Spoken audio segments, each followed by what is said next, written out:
So recently I made a video. Hold up, you made a what? I made a video. And it wasn't recent, it was 8 months ago. On how to record a drum cover using just one mic. So I used an SM57, but the whole idea of the video was, you know, recording a drum cover with any mic. It doesn't matter what it is, but just giving it a shot. And since then, I've actually made a video on a really cheap set of mics, which is 2 Behringer C-2 mics, small diaphragm condensers for 40 quid.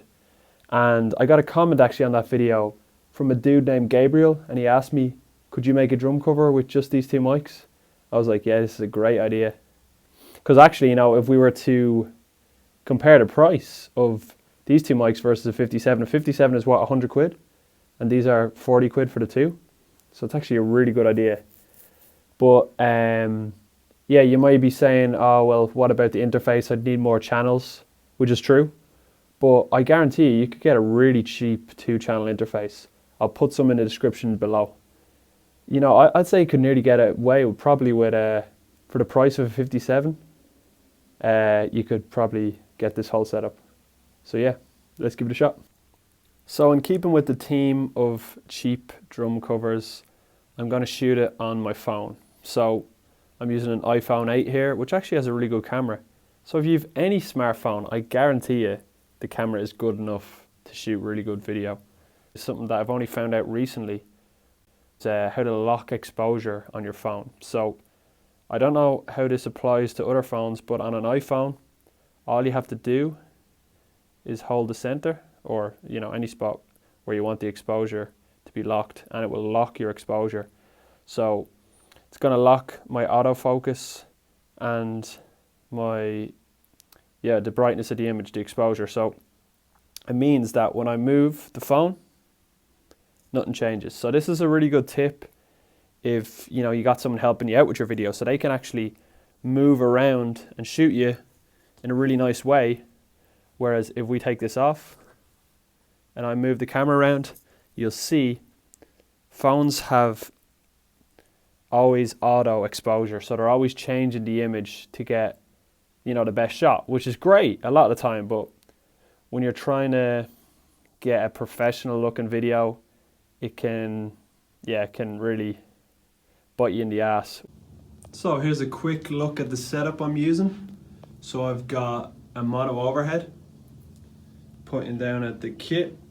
I think it's about 43 inches away from the snare.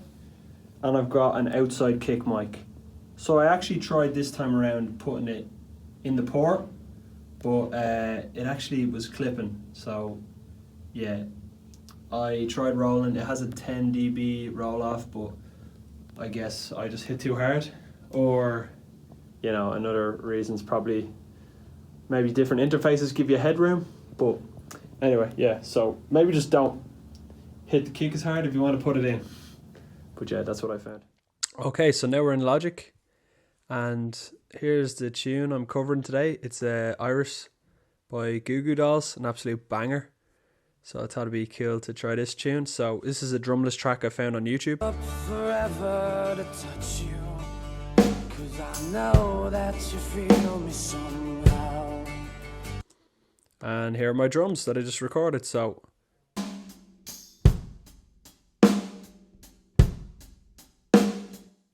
pretty damn happy with that. So yeah, 2 mics overhead. See if I can find toms. Sweet. So pretty much getting everything in that mono overhead, although the kick lacking low end, has pretty much, yeah, just no real bottom to it. So that's where we add in the kick mic.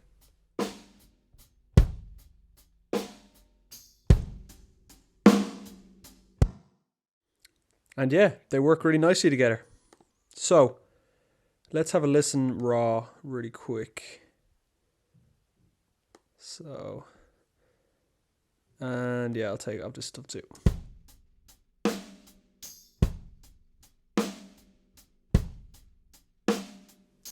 Sounds good, right? So overhead. And kick.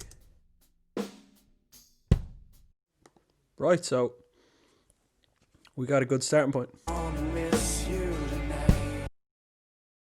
So yeah, I'll just go through really briefly what I done. So overhead, I just, the main issue is the high end.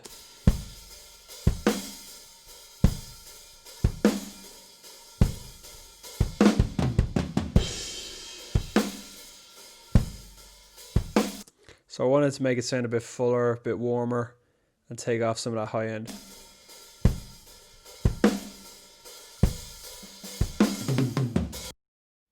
Cool, so added some low mids, took away some highs, took away some low end to leave some more room for the kick.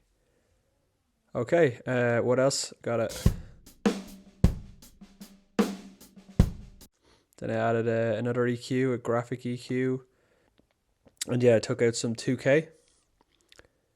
And that seemed to sound pretty good, so I went with that. Then added compressor.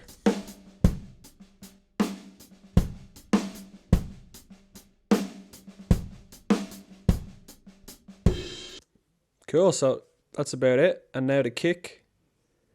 Oh, and I sent it to a reverb.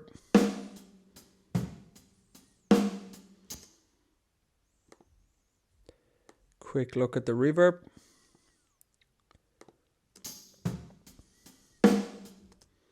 Made the snare sound really big, so I was really liking that. And yeah, let's go to the kick.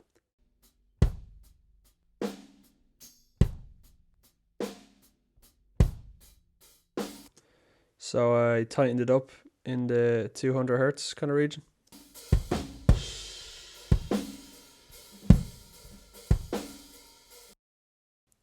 And I added some low end, some around 50 hertz.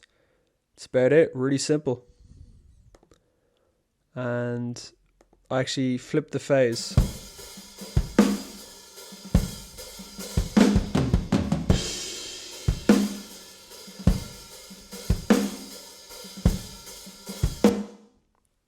So to me it sounded better when I flipped the phase.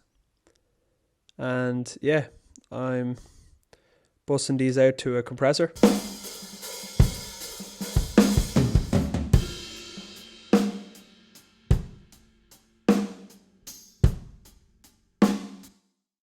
That's pretty much that. And then I've got a limiter on the master bus.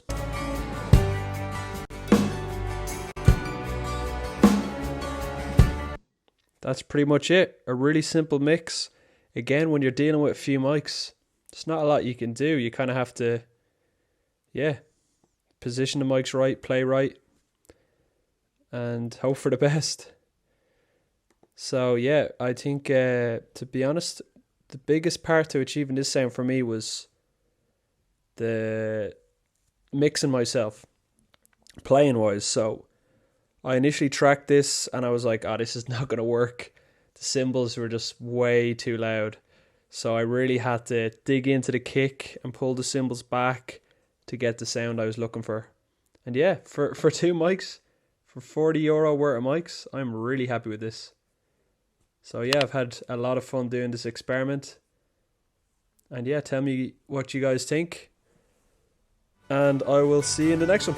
Give up forever to touch you, 'cause I know that you feel me somehow.